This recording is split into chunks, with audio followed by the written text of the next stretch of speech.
So let's talk about adding imperfections. One thing I'm asked quite often is how to make materials look more photorealistic, and how can we use a material graph to either add imperfections or just reach that realism. And as I hinted at before, part of what makes materials look more realistic is imperfection. If you look at reference photos of anything around you, it doesn't have a perfectly consistent finish. It has all sorts of variability and randomness and noise and imperfection. So we're going to talk about some ways to do this. And I kind of spoiled this in the last video, but one of the ways we're going to do this is add some variable roughness. So let's go ahead and right click, go down to textures and choose your granite. C to preview. Let's set its color to white. And now we're going to scale it down a little bit. And let's plug this into our roughness. So if you don't see roughness in the inbound sockets, just click and drag to the middle of the node and let go and choose roughness. Now this is way too drastic.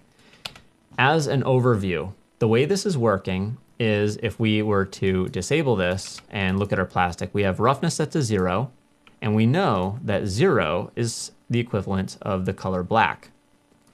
If we set the roughness to 1, it's entirely rough, and we know that the color of white is 100%, which is equal to the number 1.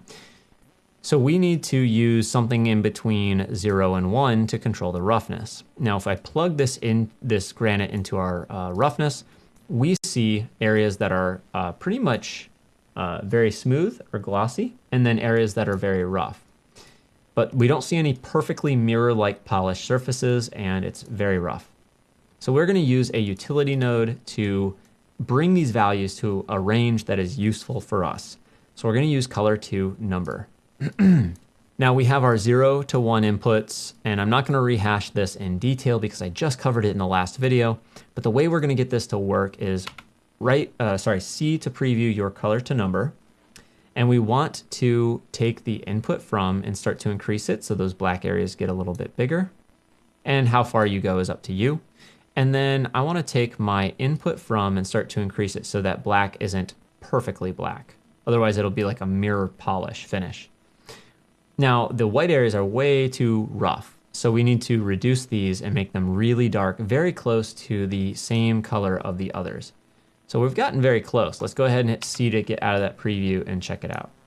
So this is pretty good right now. Most clients would say this is a little bit too variable. We want to make it more subtle.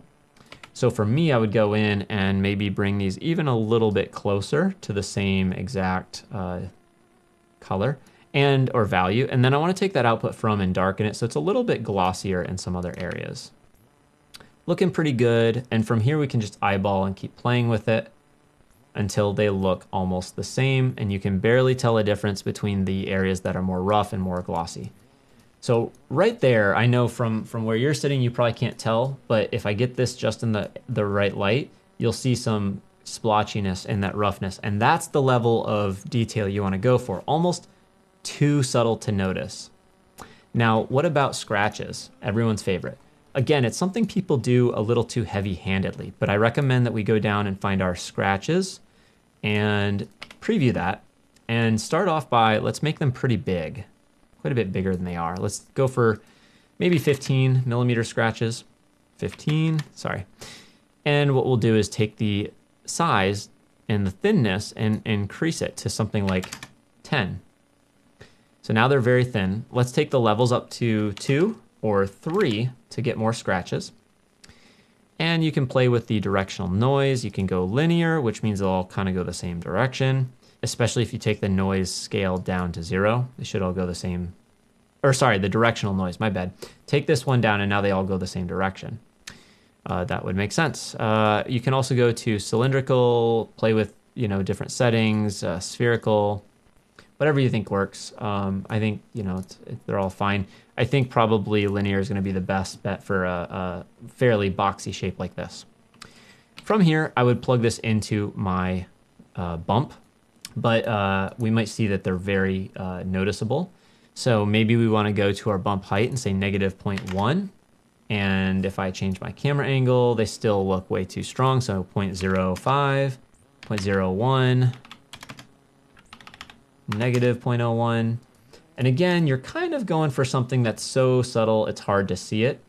And I want a little bit more noise scale. 0.1, 0.5. I think that'll do it. And then probably take the density way down. So maybe 1, 0.5, 0.2. There we go. So I would take the noise way down. So you just have a few scratches across the surface. Almost impossible to see. Now, another thing we could do, instead of leaving it all the same color, is we could introduce some color variation as well. And I would do that the same way generally as I would do the granite. Yeah, I would probably use the granite. It's going to give you the most realistic sort of color variation. So in this case, we'll take this down to almost black. So it's almost all the same color. And we can move the texture around just to try to get a little more variability there. And what else do we want to do? Maybe we can increase that. And perhaps you even want to add some color to it. Some like, I don't know, add some yellowish color or something to contaminate it a bit. We can also go down and try to add some wear on the edges.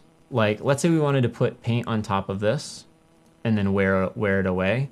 So what if underneath we had some wood, right? And then this was like a black painted desk of sorts.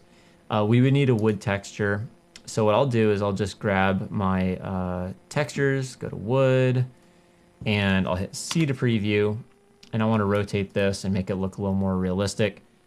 Now we could go step by step and build this whole thing, but we actually have some wood materials in Keyshot, some procedural wood. So I'll grab this ash wood rough and just drag it right into Keyshot's material graph. Yes, you can grab materials and put them right into the material graph. Plug this into the surface of my root node, and the whole thing becomes this ash material.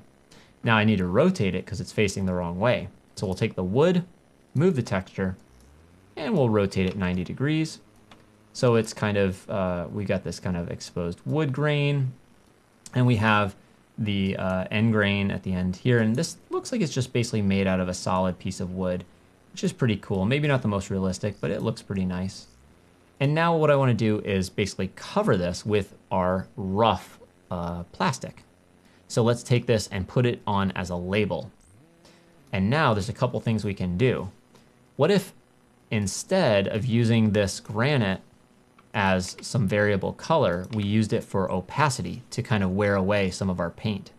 We could plug this into our opacity, and unfortunately, with opacity, black is equal to 0.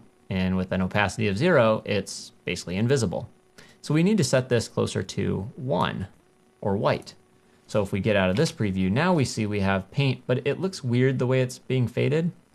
So we can use, remember, our color to number to control this. So color to number. And what we could do is make these black areas much more white. So just increase the output from.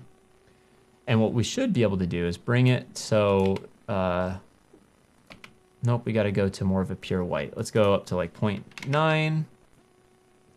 The goal would be to just ever so slightly be able to see through this a little bit. I don't know how well this is going to work.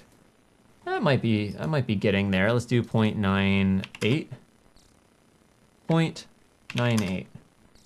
There we go. So now we can see some of the wood underneath it. That's not too bad. I also want to use some of this roughness and wood grain on our plastic. So we have this variable roughness up here, but we could, let's go into our plastic here and say, find our textures. Select bump. Man, this is looking busy, I know. Let's expose, where's our bump? Bump height. So we want to apply bump to labels. So if I click on this, now the bump from the wood underneath shows through. And it's set to 3, that's a little bit high. Let's set it to let's set it to 1. There we go. And we could even take the roughness that's being plugged into this material, and we could combine it with the roughness we're already using on the plastic. Remember our color composite, and grab the output. So see where the roughness plugs into the wood. we want to grab another one of those connectors and put it in the background of our color composite. So if we preview the color to number here, we see the roughness is kind of these light gray scale values. And if we preview our color to number, it's mostly darker. So we want to find a way to bring these light values and combine them to our dark values with the color composite. And we can do that using a blend mode called, I think, either screen or overlay. Let's play with a couple of them. I think overlay may be too much. Let's try soft light. I think that might work better. So if I get out of this preview, we should see now that we should have some roughness that is controlled by this wood grain as well. And we can do that by disabling on this material. We can disable the apply bump to textures, click on bump, turn off apply bump to label. And now you're seeing just the roughness coming through from the wood underneath. And then this is with the bump. So I'm going to bring this down to 0.1 and the grain bump height to -0.1. So it's just much more subtle. So now we've got a much more realistic looking wood sort of desk with some imperfections and all that. You could go and add dust. You can add dust the same way by using a dust texture for the roughness or for an opacity. If we want to wear away the edges here, let's do that real quick, and then we'll close this out because this is getting a little bit gnarly here. So I want to go ahead and let's clean up our workspace with this button. Let's find out where the paint color is coming from. So our diffuse is coming from this black plastic here. Let's right click, grab a texture called curvature, preview that with C. We want to wear the edges away. So let's make sure the edges become black because black is 0 and we're going to plug that into our opacity. So let's make sure that our positive curvature is set to black. Our 0 curvature is still white and our negative is also white. Now we want to turn off radius is in pixels and set a small radius like 3 millimeters. I think that'll be pretty good. And then the cutoff will kind of give us more definition here.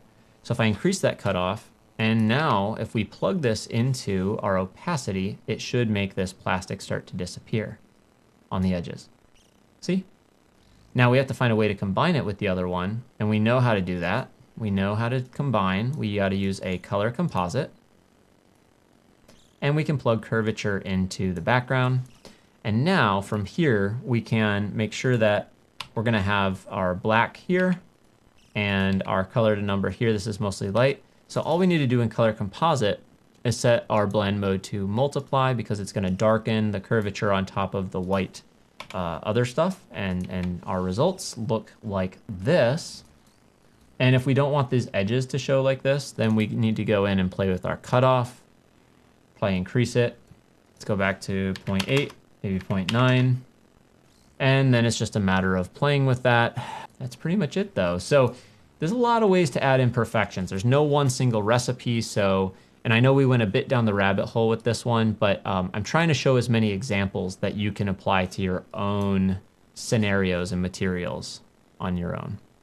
So the next video we got to talk about is displacement.